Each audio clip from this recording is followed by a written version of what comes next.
Hi and welcome to this video in which we're going to talk about why success doesn't heal the mother wound after narcissistic mothering.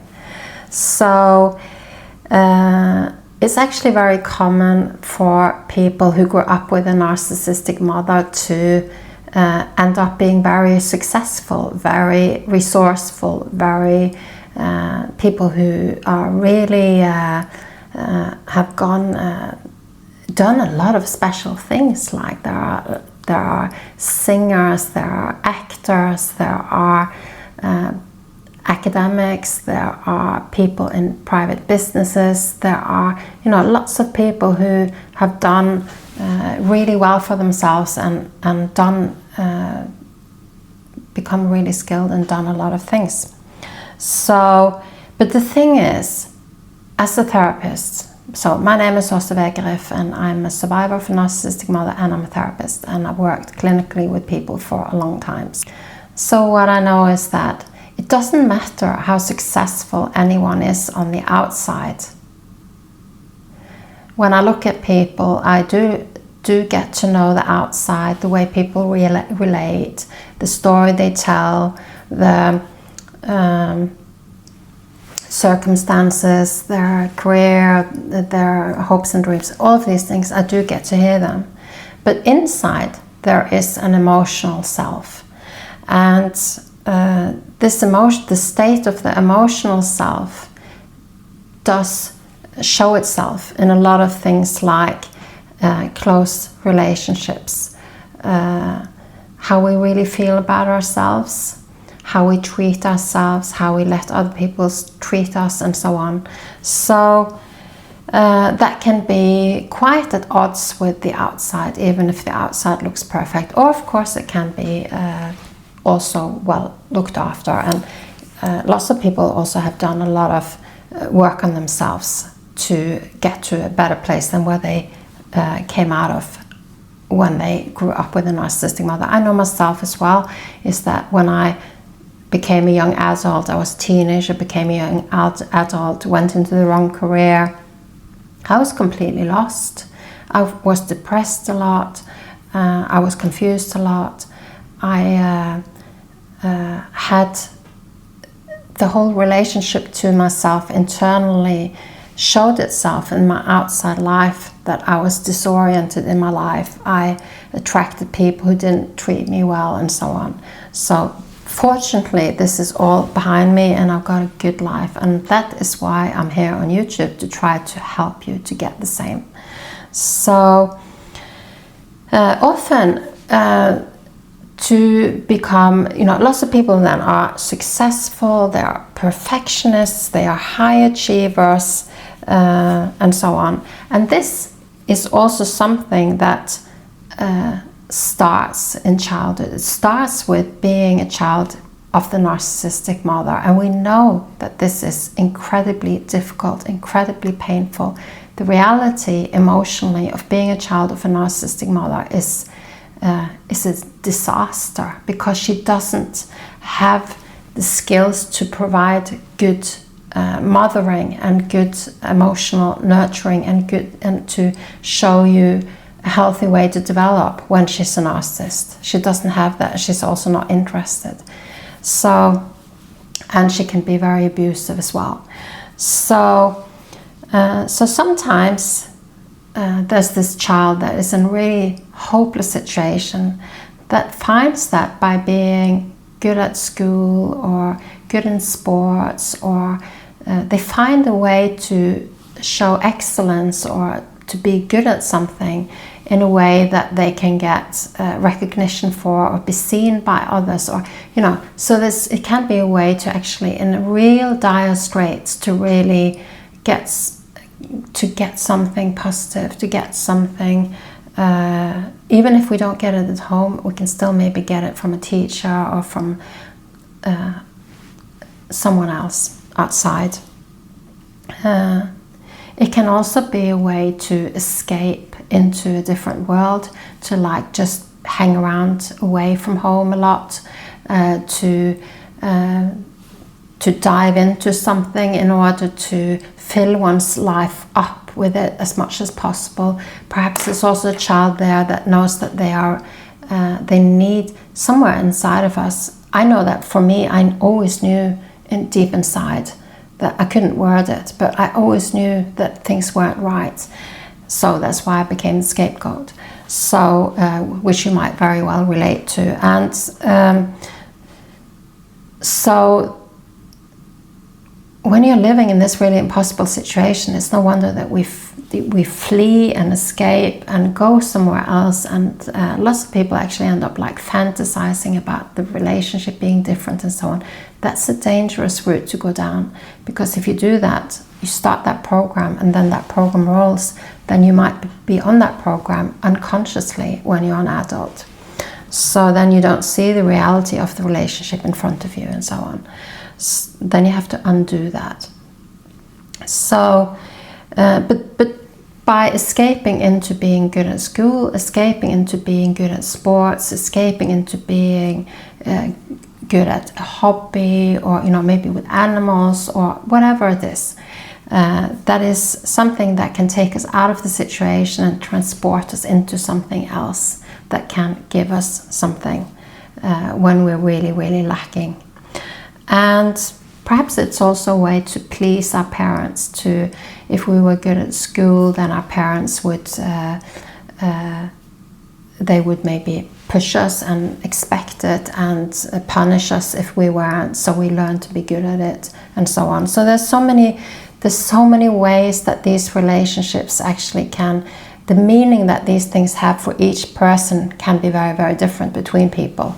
But there's always a logical there's always a logic, an emotional logic behind why we become the way we are, why we survive the way we are. So if you're that child who became really good at sports, or if you're that child who became a comedian in your home because it was just so serious, so awful, and you needed to actually, that humor was something that you that really uplifted you, and something that really transported you somewhere else, that really just helped you survive, helped you cope, then we are set on a path from when we're younger. It can also be like perfectionism, because you're like scared of not being good enough, that you feel like you need to compensate the whole time, so you make everything perfect. So that's a good skill to have, but not when it's out of control, because if it's out of control, it takes hold over you, and you never can actually just leave things at being just good enough. But the actual skill of being a perfectionist can of course give you a lot of good things as well. But when the snowball starts rolling in a direction, usually when it gets more layers of snow on it, it carries down the same path and it becomes bigger and more dominant. So this becomes a survival personality for many people. I should correct myself. It becomes a survival personality for people. So it becomes an identification. It's a kind of something that we feel is true about ourselves. And in one way it is, of course it is. But it's not to be confused with who you really are. The truth about who you really are. Your identifications is something that you are, but it's only a piece of what you are. It's not the whole truth. When you're also and if you are in one of these, I'm a high achiever, I'm a perfectionist and so on, usually it becomes like also there's a side of it that catches us. It's not something that you can just step out of by will.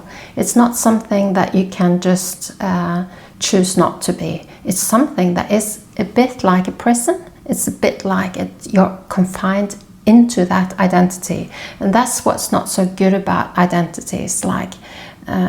So we are actually bigger than this, because the thing is, like, even if you're a high achiever, and even if you're good at school, even if you're good at sports, even if you're a comedian, well, you also possess other kind of qualities, like being serious, being sad, being sloppy sometimes, making mistakes like everybody else does. Like, we're human. So there's like, that's the reality, is that this is a survival direction you went into, and all the unlived potential that you had, that you didn't get to develop, is still there, but it got caught up in trauma and it got molded into a direction, and you survived doing it.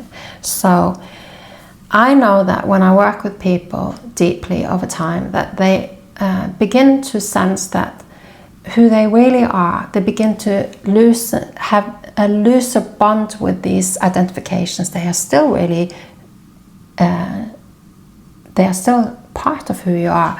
They are still can be really helpful and really powerful in your life. But to have a different relationship means that you can let other sides of yourself in as well. It means that you can let more loose, that you can play a bigger register. I hope this means what I'm trying to say in English, but like, it means that you have access to so much more inside of yourself. And perhaps some of those true gifts that you are meant to give in this life actually reside outside of this. So if you're just going to live in this, you're not going to have access to it because you're going to be inside it. But once you start to free yourself more, you gain more access to these other parts of you as well that want to come in and to express through you. So I want to end this with like, what lights you up? What gives you joy? What makes your life feel easy? What makes you feel alive? These are more the sort of routes to go down to actually other sides of you that are also true, that are also there, and they need the focus as well. So I hope this has given you a lot to think about, because that is one of the injuries that we get. We get in a survival personality, and a lot of people stay there their entire lives. I'm inviting you into opening more up to your deeper spirit and deeper self, and the fact that you're on a life path with special gifts to give and share with the world. And if this really sounds like, if it really speaks to you and you'd love to work more closely with me, then in September you're going to have a wonderful opportunity to do so. I'm going to start back up again for 3 months program to really delve into all of this, and live sessions with me and a small group of people on the same path and so on. So if you're interested in that, then without any obligation to you, just hit the link that's in the description of this video and sign up on the wait list for that program. Then you get all the information so that you can see later on if you'd like to join. There will be more information coming about it as well. Or you can email me and let me know, and also ask me any questions that you have. I'd love to be able to serve more people like this and really help you. I know that I've worked really well with lots of people on one-to-one, but I'd also really love to spread this more out and really help you there in your life. So all the best to you. I hope this resonated. Do write in the comments what did resonate with you, and I hope to see you again. Bye bye.